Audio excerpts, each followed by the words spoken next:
नमस्कार, मैं हूं आपके प्रेम का प्रेमी प्रेम अग्रवाल, मंडल अध्यक्ष पत्रकार एकता संघ, संपादक समय की तलाश, एसकेटी न्यूज़ यानी समय की तलाश समाचार में आपका बहुत बहुत स्वागत है।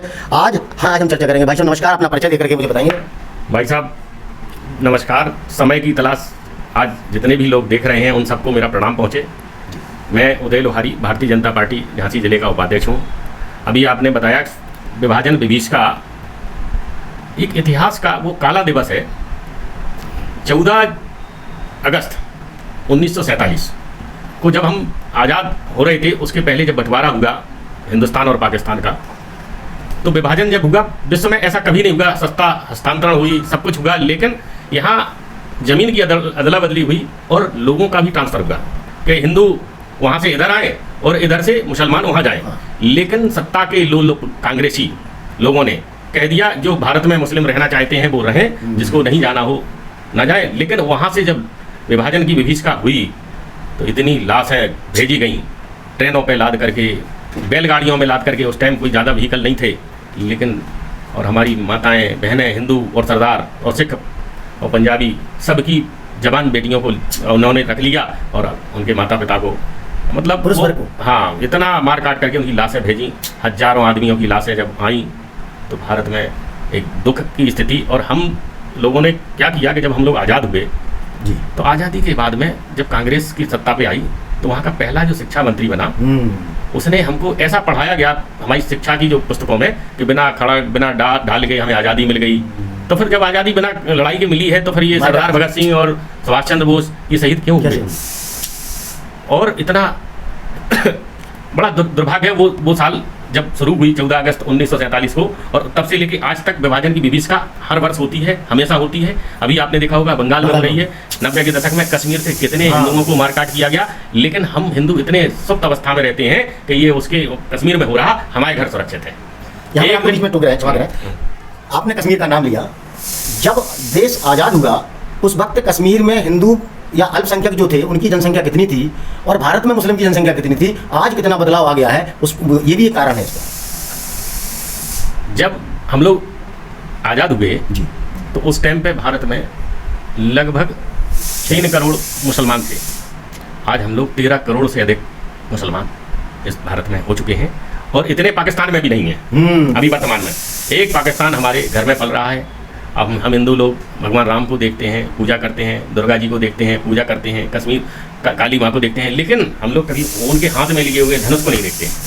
हमारा कोई ऐसा देवी देवता नहीं है जिनके एक हाथ में शस्त्र और एक हाथ में शास्त्र। दोनों जब हम लोग अगर स्वीकार नहीं करेंगे और पुराने विभीषिका को याद नहीं करेंगे तो ये फिर दोहराया जाएगा। और हम लोग लगता है बढ़ रहा है इसकी ओर, एक बार और विभाजन की ओर बढ़ रहे हैं क्या? तो जिस तरह जनसंख्या बढ़ रही है, अगर हिंदू इसी तरह उदासीन रहा तो निश्चित है वो तो ये काम अब तक हो जाता। वो तो इस देश की जनता को हम धन्यवाद देते हैं कि 2014 में माननीय मोदी जी को प्रधानमंत्री और योगी जैसे कुशल नेतृत्व को हमको दिया।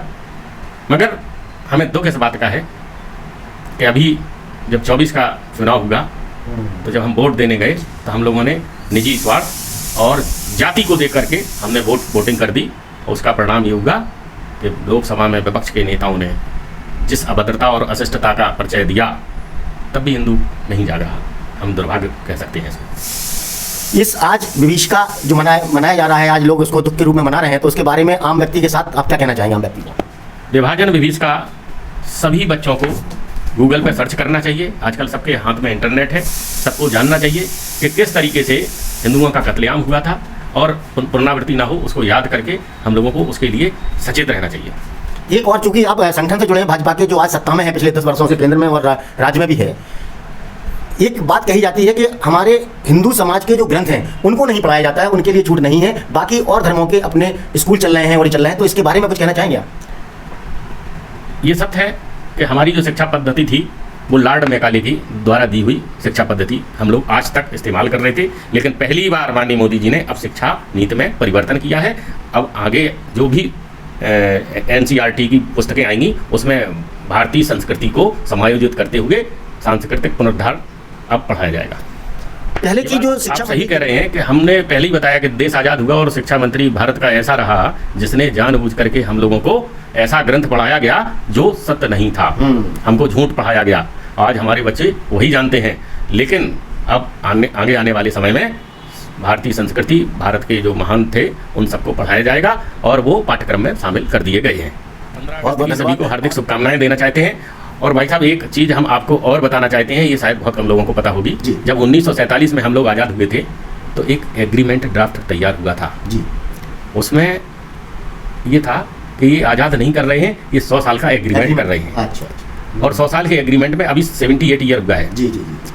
अभी आप लोगों को इतिहास में पता ही नहीं है कि अभी हम अंग्रेजों के द्वारा दिए हुए तमाम चीज़ों को हम परिवर्तित नहीं कर सकते, ऐसा उस एग्रीमेंट में है।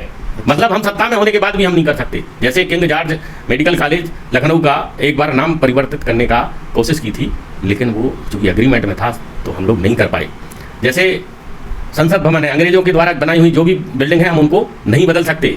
और जब ब्रिटिश शासन के द्वारा जितनी भी कंपनियां भारत में काम कर रही थी वो आज भी कर रही हैं और उनको हम हटा नहीं सकते। जैसे HM थ्रिलर आपने स्टेशन पर देखा होगा, ये कौन है? बाटा कंपनी, ये कौन है? ये सब ब्रिटिश द्वारा पोषित और वहीं की कंपनियां हैं। ये भारत में आपने कोई एक चीज़ और मैं आज खुलासा करना चाहता हूँ जी, कि कॉमनवेल्थ जो गेम होता है वो जितने भी ब्रिटिश शासन द्वारा जितने भी लोगों के ऊपर गुलाम देश थे उन सारे गुलामों का जो समूह है उसको हम कॉमनवेल्थ गेम है और उन्हीं का होता है।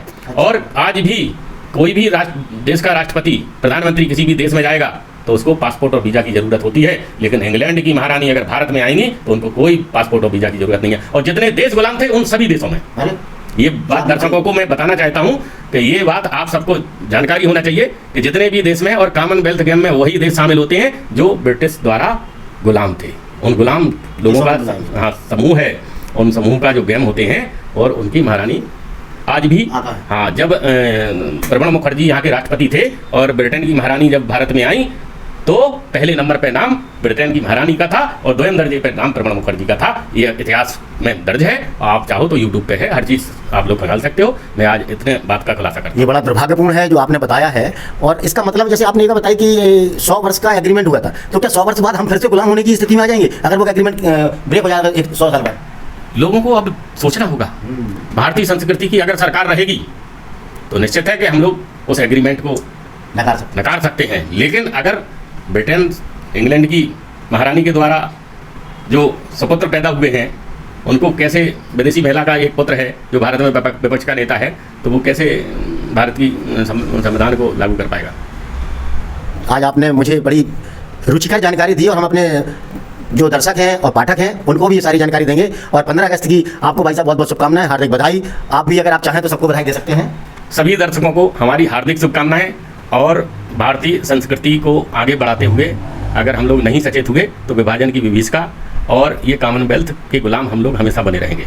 बहुत बहुत धन्यवाद भाई साहब, आपने अपना समय दिया इसके लिए।